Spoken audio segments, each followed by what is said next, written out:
Bismillahirrahmanirrahim. Assalamualaikum warahmatullahi wabarakatuh.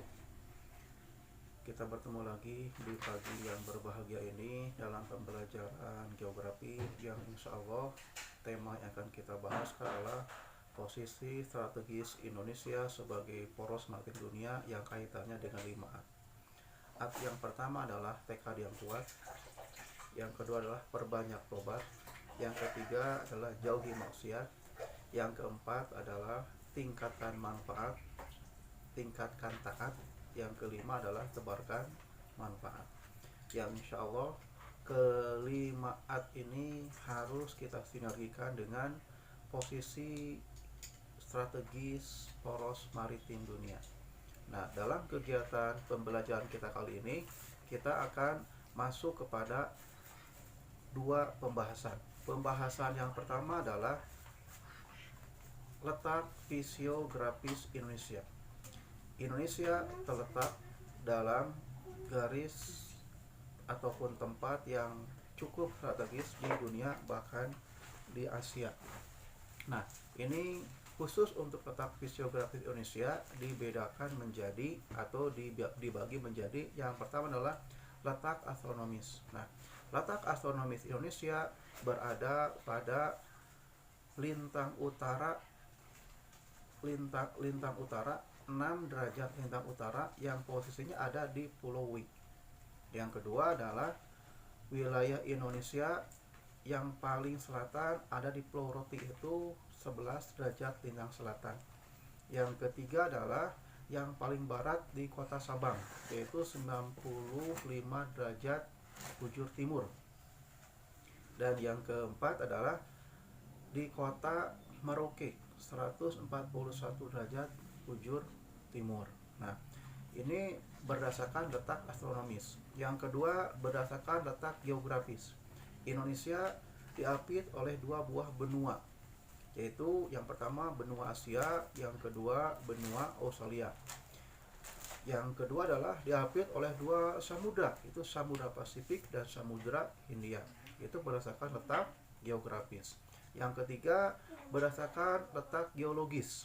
Nah, untuk letak geologis, Indonesia dilalui oleh 2 jalur pegunungan muda dunia, di mana jalur ini merupakan jalur yang cukup rawan dalam kegiatan yang menyumbang banyak sekali bencana, yaitu bisa gempa bumi dan tsunami dan sebagainya. Yang kedua pertemuan 3 lempeng. Yang ketiga adalah berada pada 3 dangkalan ataupun 3 paparan Sunda, paparan Sau, dan paparan Australia. Itu berdasarkan letak geologis. Yang keempat adalah berdasarkan letak geomorfologis. Untuk letak geomorfologis ini berkaitan dengan sumber daya alam dan kekayaan alam. Nah, khusus untuk perbedaan suhu itu mempengaruhi jenis tanaman yang ada di Indonesia. Dan yang kedua adalah menentukan kandungan mineral dalam tanah. Itu menentukan bahwa banyaknya sumber kekayaan alam yang terkandung di dalam tanah wilayah Indonesia. Bahkan yang baru diekspor di Indonesia adalah daratan, untuk lautnya belum diekspor secara maksimal. Kemudian menentukan kepadatan penduduk, di mana penduduk Indonesia masih banyak yang tersentra di beberapa daerah saja, seperti Pulau Jawa, kemudian Sumatera, Kalimantan, sisanya masih kosong. Nah, itu berdasarkan letak geomorfologis. Nah, yang kelima adalah letak maritim, di mana maritim ini Indonesia memiliki luas yang cukup signifikan. Antara daratan dan lautan lebih banyak lautan. Maka oleh sebab itu peluang kemaritiman Indonesia itu cukup besar sekali, namun belum dimaksimalkan secara maksimal oleh bangsa Indonesia.